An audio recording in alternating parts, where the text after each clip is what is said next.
Damos aquí abajo, los más mayores, pues vamos a abrir nuestras Biblias en la palabra del Señor en el libro de Filipenses, la carta del apóstol Pablo a los Filipenses, y en el capítulo 3.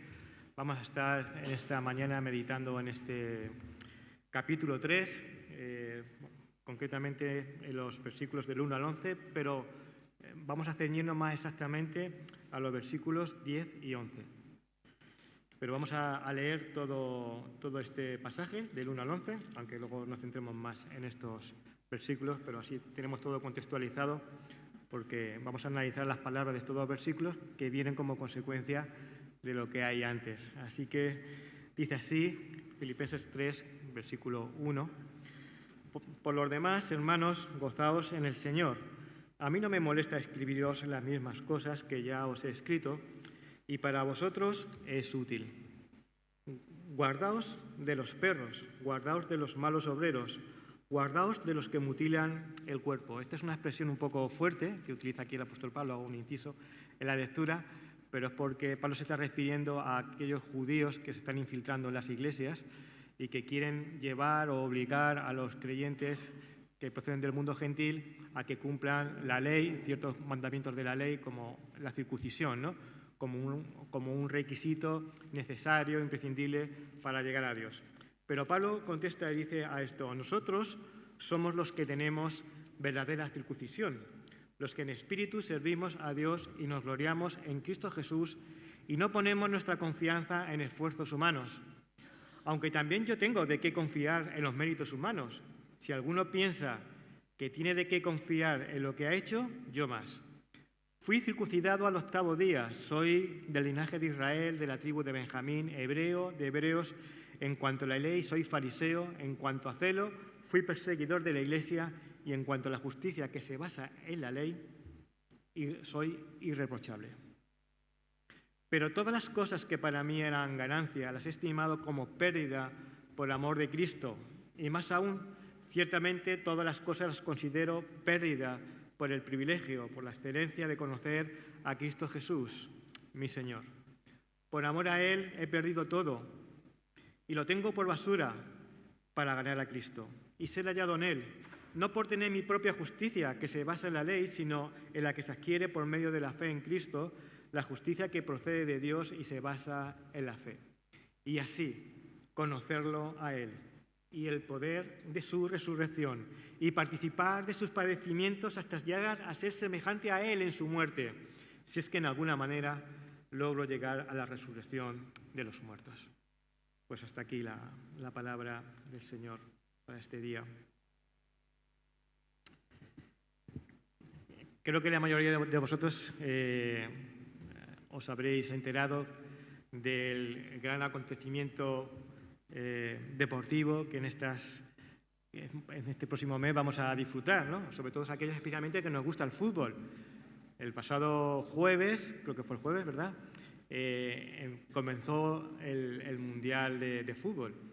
Y bueno, a mí esto me ha hecho siempre muchísima ilusión, especialmente cuando era niño. Ahora ya que soy más mayor, pues como que tengo menos ilusión por el fútbol, pero cuando era niño me gustaba un montón y sufría terribles decepciones, porque España, aunque conseguía clasificarse para las fases del Mundial, para participar en el Mundial, era un completo desastre. Siempre perdía primera de cambio. Hasta hubo un Mundial en el año 82, que esto no recordará ya casi nadie aquí, en que España no pasó de la fase de grupos. Esto fue algo muy impactante en mi vida, me dejó bastante mal herido. Pues así pasé mi infancia, mi adolescencia, con una selección española bastante mala. Pero luego ya cuando ya fui adulto, ya tenía hijos, pues España empezó a ganar, ganó una Eurocopa, luego un Mundial, luego otra Eurocopa, luego otra Eurocopa más. O sea, han venido los triunfos, al final llegaron, aunque ya era un poco mayor yo, pero bueno, recuerdo perfectamente cómo la primera Eurocopa, la segunda Eurocopa que ganaba España, porque la primera fue en los años 60, pues lo veíamos allí en el comedor, allí, bueno, yo creo que había gente que nunca había visto el fútbol, pero estaban allí contentos como si les hubiese tocado la lotería, ¿no? Y es que todos sentimos una gran emoción y admiración por aquellas personas que nos representan y obtienen logros, ¿no? Entonces, cuando gana la selección española, pues, aunque no nos guste el fútbol, pues parece como que todos un poco estamos orgullosos de ellos, ¿no? ¿Quién no se ha emocionado con los grandes triunfos de Rafael Nadal? Esas finales de los Grand Slam que disfrutaba, a veces en medio de un gran sufrimiento, porque tenía lesiones pero cómo nos alegrábamos con ello, con Fernando Alonso ganando también carreras en Fórmula 1, por poner algunos ejemplos, ¿verdad? O quién no recuerda al mítico Miguel Indurain, los más jóvenes del lugar no, pero yo recuerdo aquellos 5 Tours que ganó de manera incontestable, que eran una auténtica delicia verlo y te sentías orgulloso, ¿no? de ellos, ¿no? Pero detrás de cada deportista que triunfa, ¿qué es lo que hay detrás? Eso no es una casualidad. No han llegado ahí a tener esos méritos porque, bueno, voy a dedicarme a esto y voy a presentarme, voy a competir y a ver qué tal. No. Ahí hay años de esfuerzo, de renuncias, de sacrificios, ¿verdad que sí? Aunque pocas veces pensamos en esto, ¿no? Cuando vemos a nuestros deportistas triunfar en su disciplina deportiva, pocas veces pensamos en que detrás de esto hay un gran esfuerzo. Incluso hay disciplinas deportivas que se juegan, que se practican o las podemos ver así de manera más masiva cuando son los Juegos Olímpicos y que no son muy desconocidas para los demás, pero que son personas que han estado años, que para ganar una medalla eso es un esfuerzo tremendo, terrible. Y es que para conseguir triunfos en el deporte, como para conseguir grandes objetivos o metas en la vida, siempre hace falta invertir un gran esfuerzo. ¿Qué podríamos decir de estas personas? Pues que la vida de estas personas, su vida es el deporte. Viven por y para su disciplina deportiva. Y con este objetivo, con esta meta, con este objetivo en mente, todas las demás metas de su vida se supeditan a esta. Por conseguir este triunfo máximo, ¿verdad? Tienen que supeditar y sacrificar otras cosas en su vida, someter otras cosas para llegar a obtener la victoria, para conseguir la meta, el objetivo que se han marcado. Cualquier meta que te fijes en tu vida como algo relevante e importante te implicará renuncias, esfuerzos y someter otras metas a esta meta que tú te hayas propuesto. Y yo te quiero preguntar en esta mañana, ¿cuál podrías decir que es tu meta principal? ¿Para qué vives?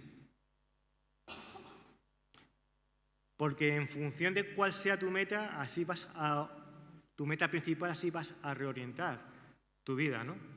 Y vas a hacer girar las demás facetas de tu vida.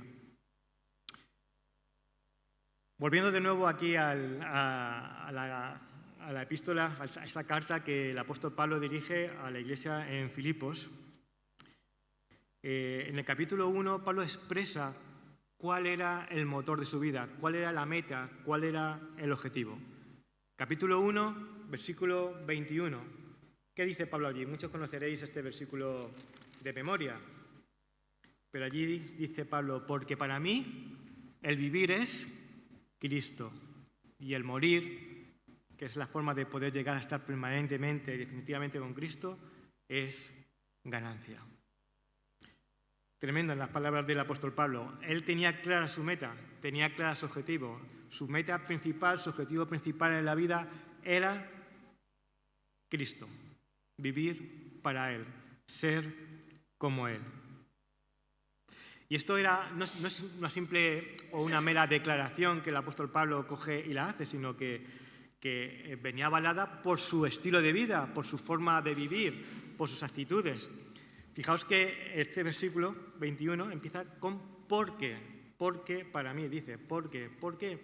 El por qué está explicado en las líneas anteriores. De esto ya tuve oportunidad de hablar con vosotros hace un año aproximadamente.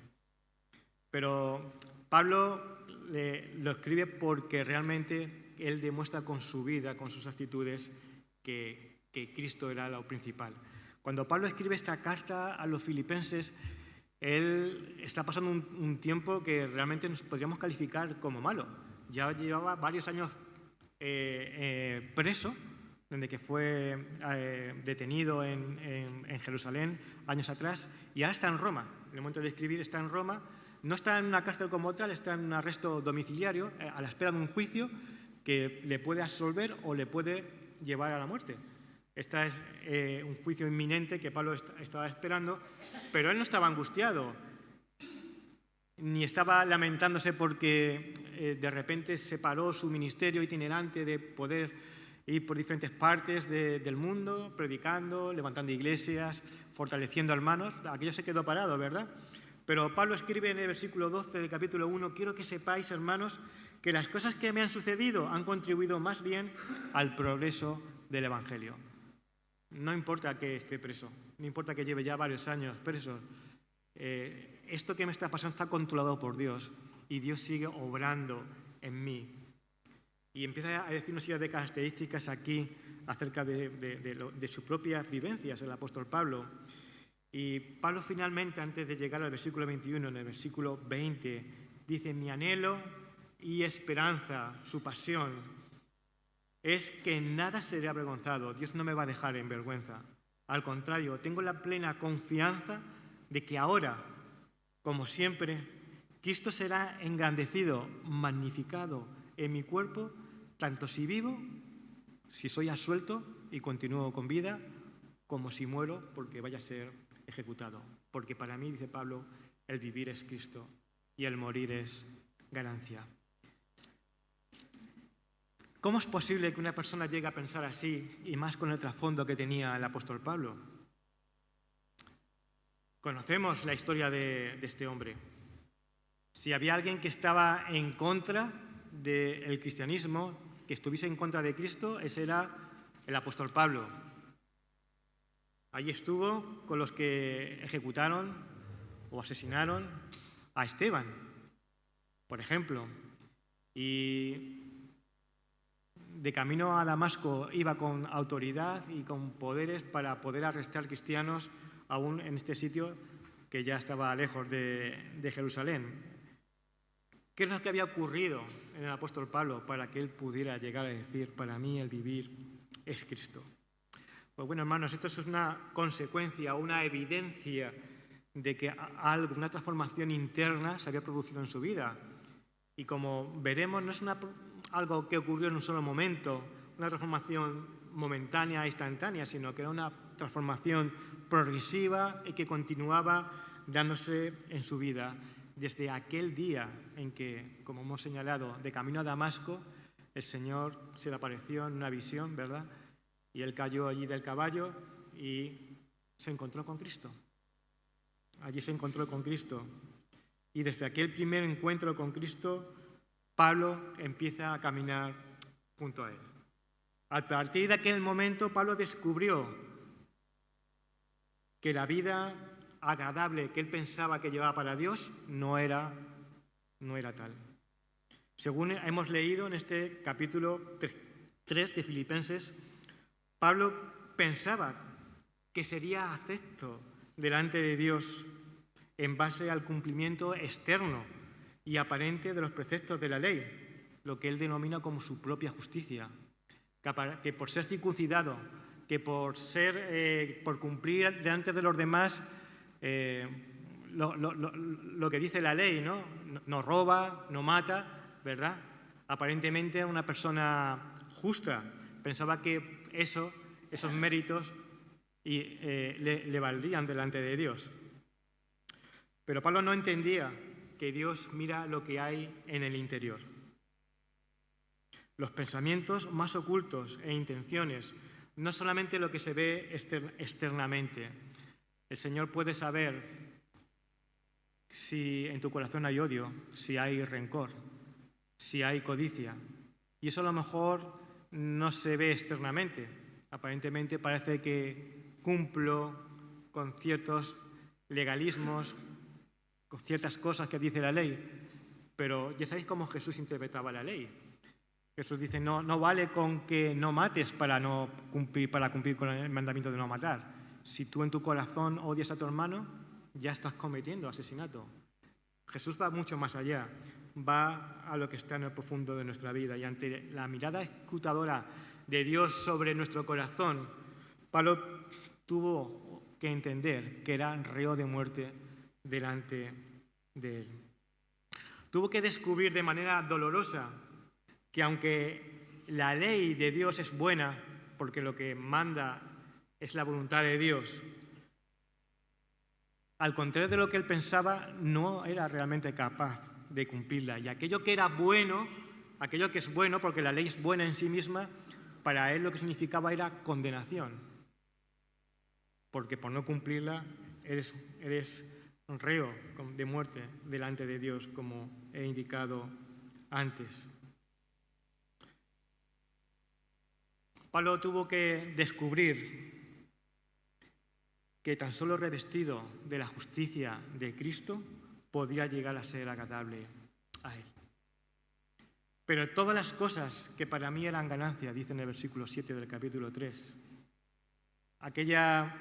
ese cumplimiento externo de la ley que le daba prestigio delante de los demás, como maestro, como doctor de la ley, ¿verdad? Ese prestigio que él tenía de ser un judío de pura cepa, estaba circuncidado, ¿verdad?, de la tribu de Benjamín, hebreo de hebreos, no había nadie más judío que él. Pues todas esas cosas que para él eran ganancia, que estaban en su currículum, las tuvo que dejar apartadas. Dice Pablo que las ha estimado como pérdida por amor a Cristo. Y más aún, ciertamente todas las cosas las considero pérdida por la excelencia del conocimiento de Cristo Jesús, mi Señor. Por amor a Él, lo he perdido todo y lo tengo por basura para, en cambio, ganar a Cristo. Y dice, y ser hallado en Él, estar en Él, estar en Cristo. Pablo utiliza continuamente esta expresión a lo largo de sus cartas, estar en Cristo, estar en Él y ser hallado en Él. No por tener mi propia justicia, no por mis méritos personales, no por lo que yo pueda aportar delante de Dios, sino por la justicia que se adquiere por medio de la fe en Cristo, la justicia que procede de Dios y se basa en la fe. Solamente valdría los méritos de Cristo. Los méritos tuyos no valen delante de Él, porque siempre son escasos, siempre faltan y siempre hay otras cosas que te acusan. No puedes llegar a cumplir la ley de manera perfecta. Solamente la justicia de Dios imputada a tu vida cuando estás en Él es lo que te puede salvar. Y esta experiencia que el apóstol Pablo atravesó y este conocimiento que adquirió, ¿verdad?, constituyó una experiencia que no es exclusiva para el apóstol Pablo, sino que es una experiencia que se tiene que dar en realidad en todo creyente, en toda persona que se considera realmente cristiana. Es una experiencia que por una parte es sencilla, porque no tienes que hacer nada, tan solo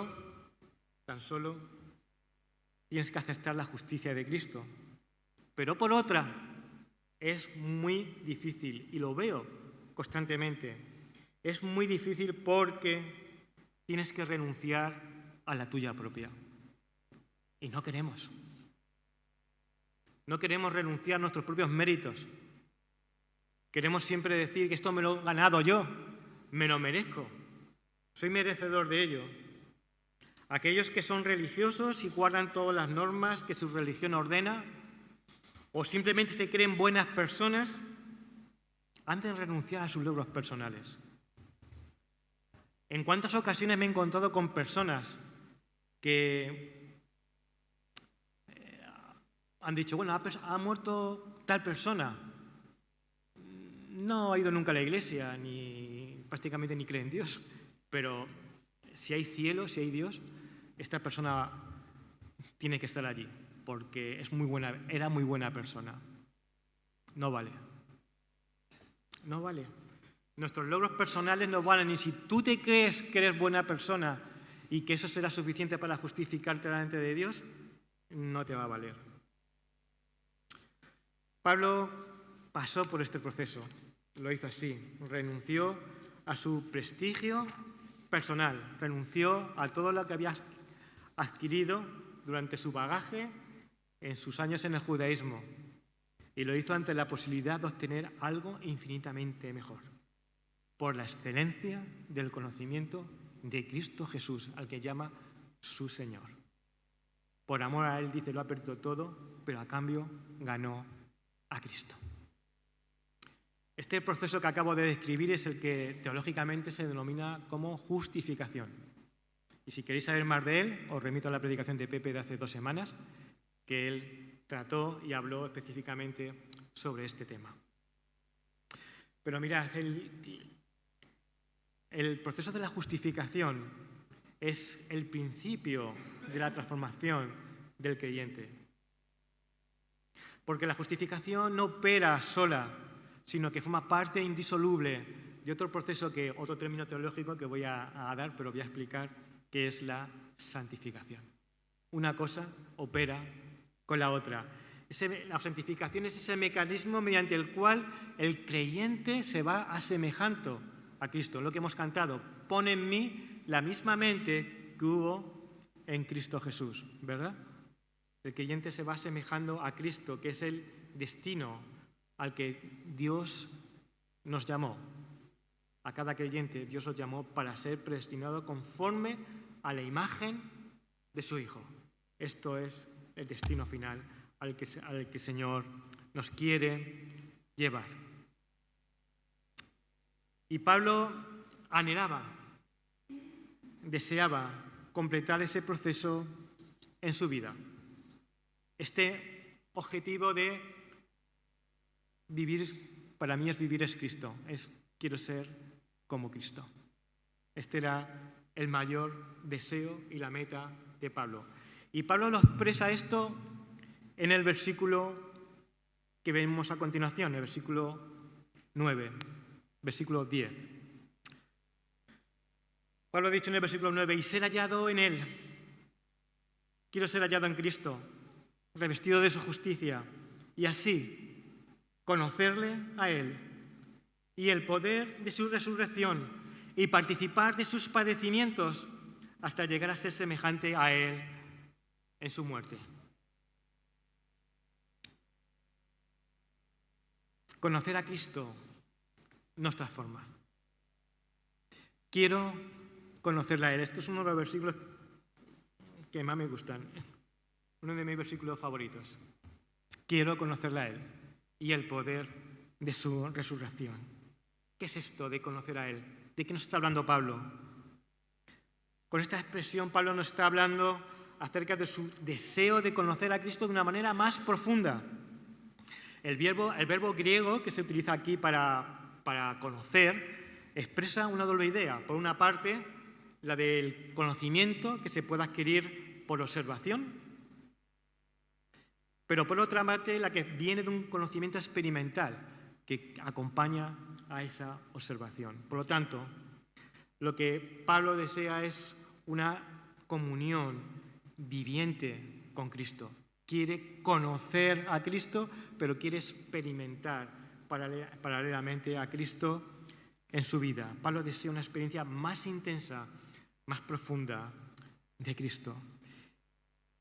Y esto me recuerda, ¿no?, al anhelo que encontramos de los salmistas, ¿verdad?, cuando escriben en el Salmo 63 o en el Salmo 42, recordáis los versículos 1 de cada uno de estos salmos, que nos dicen, Dios mío eres tú, de madrugada te buscaré, mi alma tiene sed de ti y mi carne te anhela en tierra seca y árida donde no hay aguas.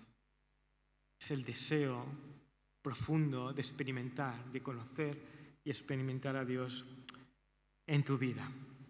Y Pablo ciñe este conocimiento de Cristo a la experimentación de 3 experiencias. La primera de ellas es conocer el poder de su resurrección. ¿Alguna vez has pensado en esto? Imaginaos el poder de la resurrección que levantó a Cristo de los muertos, pero experimentado en tu vida. Quiero conocer el poder de su resurrección. Qué tremenda frase. Esto significa experimentar la nueva vida en Cristo en el poder del Espíritu Santo.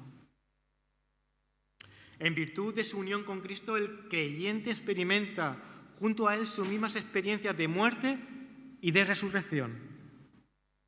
El creyente muere con Cristo a su antigua vida y resucita con Él a una nueva vida, la vida de resurrección.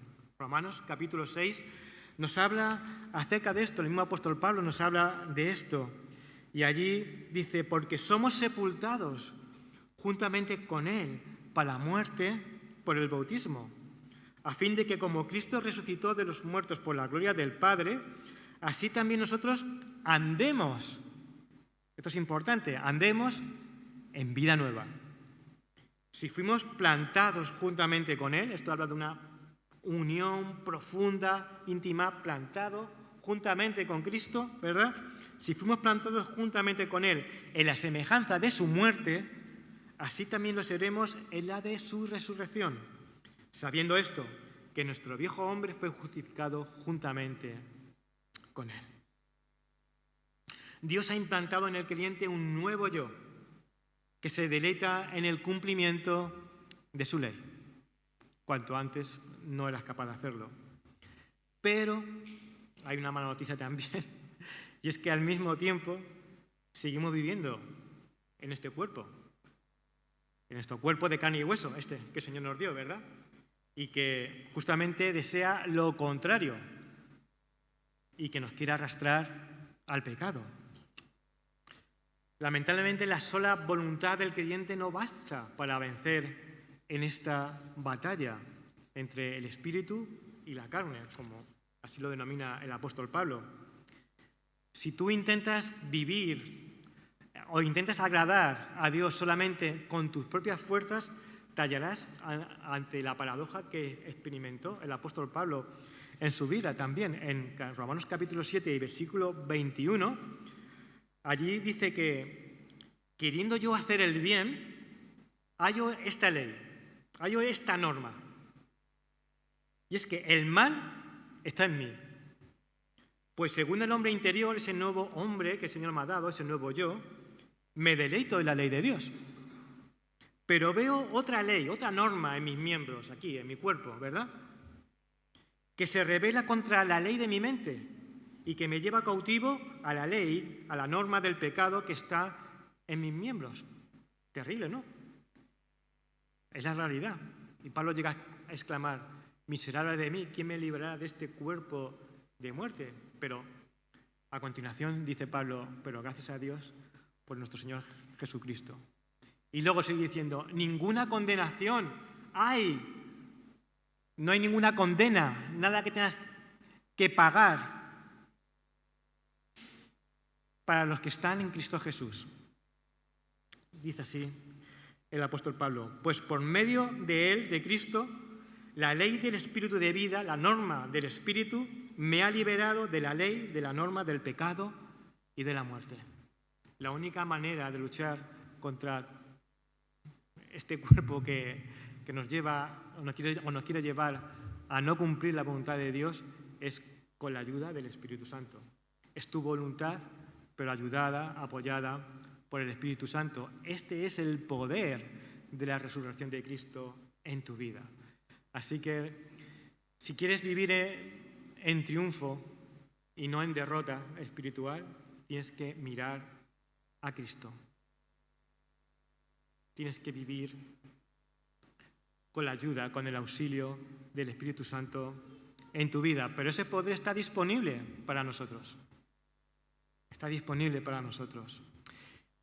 Y el apóstol Pablo sigue diciendo, segunda experiencia, él quiere participar de los padecimientos de Cristo. Y bueno, dice, ¿cómo es posible esto? Ya Cristo lo padeció, sus sufrimientos, yo no puedo sufrir los mismos sufrimientos que Él. Bueno, hay ciertos versículos que en la palabra del Señor que nos hablan de padecer los padecimientos que faltan por Cristo, por su iglesia, ¿no? Y sí es posible padecer en participar de sus padecimientos. Es algo que viene también como consecuencia de la identificación del creyente con Cristo. He reflexionado sobre sobre esta expresión del apóstol Pablo, de qué querría decir exactamente. Y para mí personalmente entiendo que padecer los sufrimientos de Cristo implica sentir la misma clase de amor, experimentar el amor que Cristo tiene por la humanidad, el amor que Cristo tiene por los perdidos, y está dispuesto a enfrentar la oposición del mundo por causa de ello, como Él hizo. Hermanos, a medida que conocemos y experimentamos más a Cristo, su visión, hemos cantado, pone en mí la mente, ¿verdad? Su visión, la mente de Cristo, se va poniendo también en nosotros. Empezamos a ver al mundo como Cristo lo ve. Empezamos a amar a las personas como Cristo las ama, aun cuando nos hagan daño, como hicieron a Cristo, pero las amas. Y quieres que vengan a Él, quieres que la puedan conocer, y quieres que puedan ser salvos. Ese es el deseo de tu vida. Cuando tú conoces a Cristo, las motivaciones que llevaron a Cristo a venir a este mundo a encarnarse, tienen que ser las mismas que nos deben que llevar a nosotros también a llevar el Evangelio a otras personas. Pero claro, hermanos, Cristo sufrió por ello. Cristo sufrió por ello. Y nosotros también. El Señor nos lo advirtió, de que si estas cosas le habían ocurrido a Él, a nosotros también nos ocurrirían. Y si vamos a llevar el Evangelio al mundo y amamos al mundo como Cristo lo amó y actuamos como Cristo actuó, vamos a sufrir oposición, vamos a sufrir persecución en mayor o menor medida. El apóstol Pedro escribe lo siguiente, 1 de Pedro capítulo 4, escribiendo en un contexto de persecución, a quienes dirigía la carta, dijo: no os sorprendáis del fuego de la prueba que os ha sobrevenido, como si alguna cosa extraña os aconteciera. Dice, pues esto es lo normal. Al contrario, gozaos, y fijaos lo que dice aquí, gozaos porque sois participantes de los padecimientos de Cristo. Es decir, cuando sufrimos oposición, cuando sufrimos persecución por llevar el nombre de Cristo, estamos participando de los padecimientos de Cristo. Para que también en la revelación de su gloria os gozáis con gran alegría. Si sois ultrajados por el nombre de Cristo, sois bienaventurados, porque el glorioso Espíritu de Dios reposa en vosotros. Hay bienaventuranza para aquellos que sufren por causa de Cristo. Si pasamos indiferentes a la sociedad, no, algo mal. Pero cuando tú intentas vivir en integridad y llevar el Evangelio, seguramente vas a sufrir que hay oposición. Aun cuando vivamos en un país, actualmente España, que no hay persecución, digamos, entre comillas, ¿no? Los había en otros momentos, ahora no las hay, no lo hay, ¿no? Pero siempre enfrentar y llevar el Evangelio y ser íntegro en la sociedad te va a llevar a sufrir por causa del nombre de Cristo. Pero Pablo no se queda ahí y da un paso más allá. Y como consecuencia y como terminación de esta expresión, dice, participad de sus padecimientos y llegar a ser semejante a Él en su muerte. Y es que ha llegado el caso. Aquí hubo en España, en el siglo XVI, hermanos nuestros que murieron en la hoguera. Perdieron su vida. Y a día de hoy, en muchas partes del mundo, la semana pasada tuvimos aquí un tiempo de oración, un tiempo de recibir noticias. Vimos la iglesia en Siria, vimos hermanos que habían perdido la vida allí. Eso sigue ocurriendo hoy en día. Pienso que el apóstol Pablo está aquí diciendo, bueno, si llego a morir por Cristo, quiero morir como Él. ¿Cómo murió Cristo? Como oveja, delante de sus trasquiladores, enmudeció y no abrió su boca. No se quejó, ni hubo odio o resentimientos ante aquellos que le ejecutaron. Pablo finalmente moriría también por el testimonio de Cristo. Y muchos mártires, miles, quizás millones, a lo largo de la historia de la cristiandad, ¿verdad? Desde que Cristo vino, han perdido su vida por el testimonio de Cristo, por su fidelidad a Cristo, por no haber renunciado a Cristo. Pasó y sigue pasando y seguirá pasando hasta que el Señor venga. Y pienso que nuestros hermanos, en estos contextos fuertes de persecución, como los que vimos la semana pasada, que llegan a perder su vida y que sufren una persecución tremenda y pierden su vida, tienen también en contrapartida el tremendo privilegio de experimentar un conocimiento más profundo de Cristo que posiblemente ninguno de nosotros pueda llegar a tener. No sabemos lo que pasará mañana, no sabemos si mañana el Señor permitirá que nosotros tengamos que pasar por la prueba de la persecución hasta el punto de que tuviéramos que renunciar al nombre de Cristo o morir, ¿no? Pero hay hermanos que sí lo están sufriendo en este momento. Y yo creo firmemente que ellos pueden experimentar a Cristo en sus vidas de una manera que nosotros no podemos llegar a tener. A ojos del mundo, estos hermanos son despreciables. Son lo último de la sociedad, lo más despreciado en sus países. Pero el Señor dice que todo el que pierda su vida por causa de mí, la hallará, la ganará. Finalmente, el apóstol Pablo llega al versículo 11. Y allí dice, si es que en alguna manera logro llegar a la resurrección de entre los muertos. Mirad, el proceso de conocer y de asemejarse a Cristo no va a culminar en esta vida. No vamos a llegar a ser iguales que Cristo. No vamos a llegar a ese, aunque aspiramos a ese objetivo, aspiramos a esa meta, aunque vivamos para esa meta, que es como debe ser, no vamos a llegar a alcanzar ese objetivo. Hemos iniciado un proceso que se inició con la justificación, versículo 9, continúa con la santificación, versículo 10, y que va a finalizar con la glorificación, versículo 11, cuando lleguemos a la resurrección de entre los muertos, cuando Cristo vuelva por segunda vez. Aunque Pablo utiliza esta expresión un tanto peculiar, si es que en alguna manera llego a la resurrección de entre los muertos, y pareciera que fue una expresión que es que Pablo tiene dudas, no va a llegar. ¿Está dudando de su salvación el apóstol Pablo? Bueno, sabemos que no, eso no puede significar eso, porque es una contradicción total contra los escritos de esta propia carta y todos sus escritos, con lo cual esa no es la idea de lo que el apóstol Pablo está diciendo aquí. Se considera que más bien es una forma de expresarse que apunta a humildad o dependencia del Señor, siendo consciente de su propia debilidad, pero no que tenga duda al respecto. Hay otras versiones de la Biblia, diferentes a la Reina Valera, que traducen de otra manera. Dicen, por ejemplo, la Nueva Versión Internacional dice, así espero alcanzar la resurrección de entre los muertos. O, por ejemplo, la Biblia de las Américas dice, a fin de llegar a la resurrección de entre los muertos. Este es el destino final. El destino final es llegar a la resurrección de los justos, a la resurrección que lleva a la gloria para estar con el Señor para siempre, en una tierra renovada donde Cristo será Rey y ya libres definitivamente del pecado, con unos cuerpos glorificados, que no será este cuerpo de carne y hueso que tenemos ahora mismo, que nos lleva al pecado.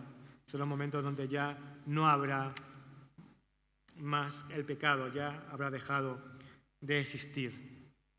Esa es la etapa final a la que vamos. Este es el proyecto al que Pablo está enfocado. Versículo 20 de este mismo capítulo dice, Pablo nos recuerda que nuestra ciudadanía, ¿dónde está? En los cielos. De donde también esperamos al Salvador, al Señor Jesucristo. Él transformará nuestro cuerpo en un cuerpo glorioso, semejante al suyo, por el poder con el cual puede también sujetar a sí mismo todas las cosas.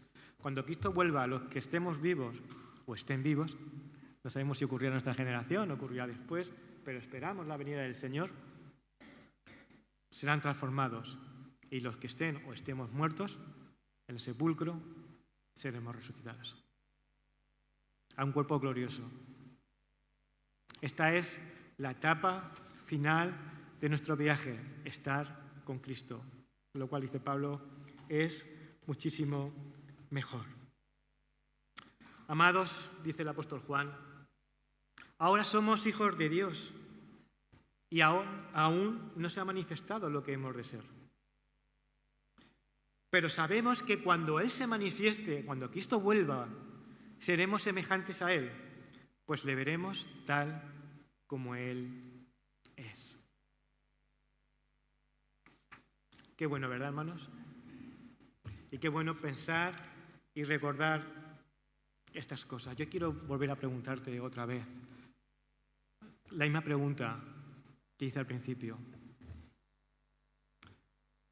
¿Cuál podrías decir que es tu meta principal en la vida? ¿Para qué vives? ¿Para qué vives? Sinceramente, hermanos, no puedo concebir a un creyente que no pueda decir las palabras del apóstol Pablo. No puedo concebir a un creyente que no pueda decir, para mí el vivir es Cristo. Y si tú eres un hijo de Dios y tú no puedes decir estas palabras del apóstol Pablo, tienes que volverte a Cristo, ¿verdad? Tienes que volverte a Él.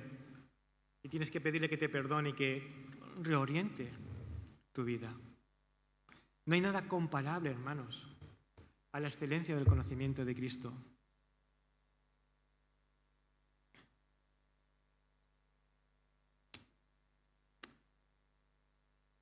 Ciertamente es un proceso costoso seguir a Cristo, como cualquier meta en la vida, que implica esfuerzos, que implicará renuncias,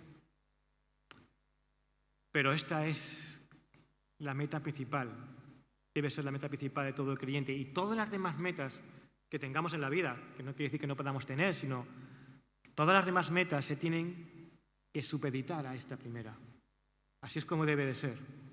Es lícito que te pongas metas, que te formes si eres joven y estudies, que adquieras una profesión, que formes una familia, que tengas un trabajo mejor.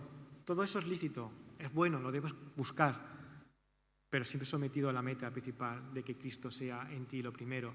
Y Él te va a dar, porque cuando tú buscas el reino de Dios sobre todas las cosas, las demás cosas vienen por añadidura, esa experiencia que tenemos los que hemos conocido a Dios.